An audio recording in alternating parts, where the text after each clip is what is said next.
Bonjour à tous. Je vais vous présenter la nouvelle interface du module accueil qui a été complètement revue. Le module accueil sert à quoi? Il permet d'enregistrer toutes les demandes que vous avez avec des visiteurs à l'office, c'est-à-dire des personnes qui rentrent physiquement à l'office de tourisme, les personnes qui vous appellent par téléphone, qui vous envoient un email, que vous rencontrez sur des salons. L'idée, c'est de pouvoir rassembler dans un seul outil tous les contacts que vous avez, les coordonnées des clients, ce qu'ils vous ont demandé, les brochures que vous avez diffusées, pour qu'on puisse après les quantifier et vous, pouvoir aussi faire des bilans d'activité, pouvoir, expliquer, les visiteurs qui viennent, qui sont en contact avec l'office, viennent à 50 à l'office, nous contactent, X fois par téléphone, ils viennent de telle région et même de tel département, c'est plus des familles, c'est plus des seniors, ils nous demandent plus des randos, des hébergements. Bref, on peut après faire des statistiques.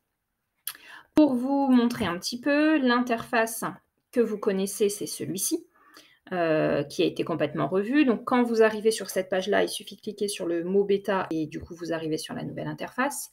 Quand vous êtes, directement dans Tourinsoft, dans la partie base de données, vous avez l'accès au module accueil ou à la version bêta, qui est la nouvelle version.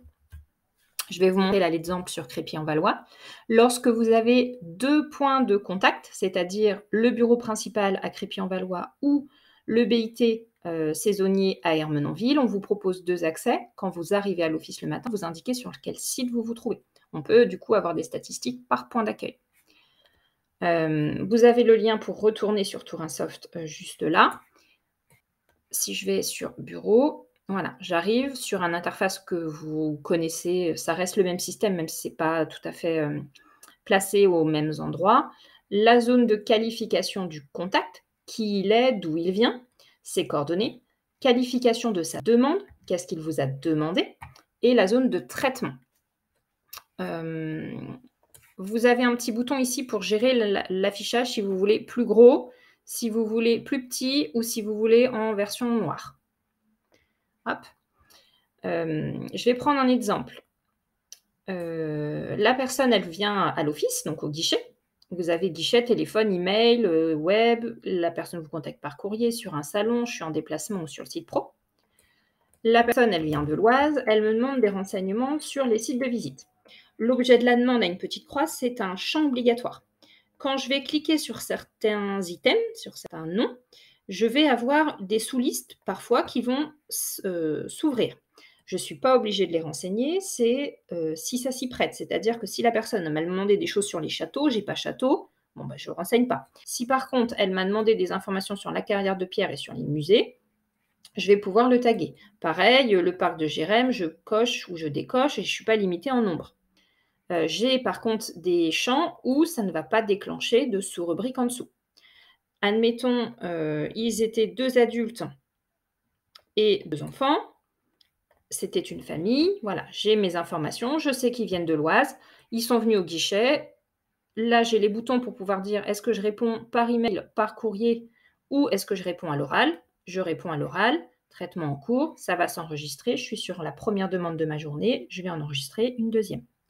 Je vais avoir, une autre personne qui va venir, par exemple, le 80, je peux mettre le code postal en entier ou juste les 2 premières informations.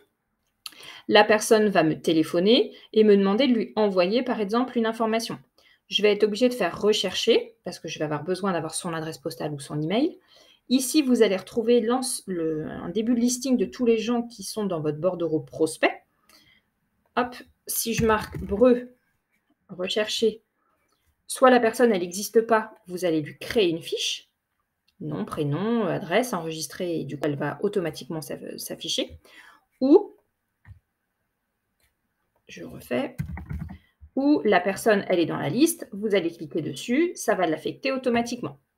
Et ça vous permet de savoir si cette personne, vous avez déjà été en contact avec elle. Vous allez forcément, du coup, indiquer ce qu'elle vous demande. Donc là, admettons le guide des restaurants.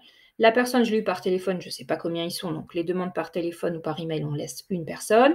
Et je sais que c'était de l'individuel, donc je l'indique.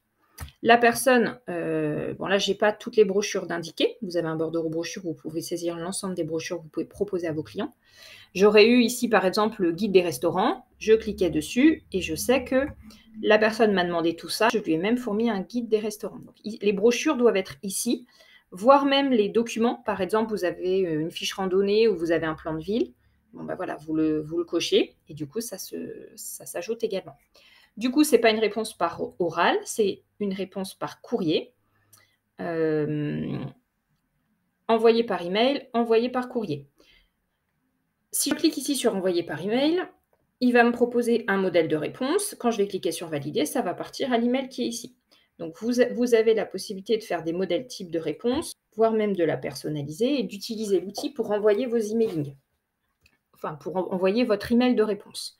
Si jamais vous voulez passer par Outlook pour X raisons, ou parce que en fait, la demande elle est tombée hier soir, vous avez déjà répondu et que là vous voulez la saisir pour qu'elle rentre dans vos statistiques, dans ces cas-là, vous mettez réponse orale et puis c'est tout. Pareil pour courrier, vous allez avoir une proposition de modèle de papier en tête, de contenu, une proposition de planche d'étiquette pour pouvoir générer les documents, avoir à les imprimer et pouvoir répondre. Ça, c'est uniquement si vous utilisez le module accueil pour pouvoir répondre. Hop, précédent. Du coup, on va faire réponse orale. La même chose que si j'avais cliqué ici, parce que c'est uniquement pour la saisir. Donc, dès que vous avez des coordonnées, dès que la personne elle vous laisse des informations, n'hésitez pas à les enregistrer. Ça peut prendre du temps, sauf que derrière, si on met en place des actions, par exemple de marketing automation, ou si on se mettait à collecter plus d'emails, on pourrait mettre en place des emails automatiques pour dire vous avez contacté votre office, merci beaucoup, avez-vous envie de nous suivre sur notre newsletter? Est-ce que vous avez envie de je ne sais pas, oui, de vous inscrire, de connaître notre site internet et on lui envoie un lien. Bref, toutes les informations que vous avez peuvent permettre derrière d'autres actions. Si jamais vous vous êtes trompé pour X raison, vous avez commencé à faire des tags, ça ne va pas, vous avez un bouton annuler. Le bouton en attente vous permet de voir vos demandes ou toutes les demandes qui peuvent être en attente sur le module accueil. C'est principalement, quand ce petit bouton devient rouge, les demandes qui arrivent par le formulaire de contact de votre site internet quand vous l'avez mis en place sur votre site. Historique vous permet de voir toutes les dernières générations qui ont été faites par email ou par courrier. Et traitement multiple est une fonction que je vous déconseille d'utiliser parce qu'à chaque fois, il y a des ratés.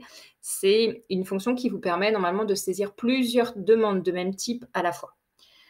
Les réponses types, les brochures, les documents. On a une fonction comme on avait avant pour pouvoir rechercher des informations, mais franchement, elle n'est pas encore très opérationnelle, donc je vous la présenterai quand ce sera au point dans un autre tuto. Si vous avez l'habitude d'utiliser la fonction panier pour conseiller vos visiteurs, je vous conseille de rester sur l'interface actuelle pour le moment. Mais je sais que ce n'est pas quelque chose qui est utilisé par tout le monde. Donc, autant que ceux qui n'utilisent pas la fonction panier puissent déjà basculer sur cette nouvelle interface-là qu'on mettra par défaut d'ici la fin de l'année, dès que vous allez vouloir accéder au module accueil. Si vous avez des questions, vous n'hésitez pas.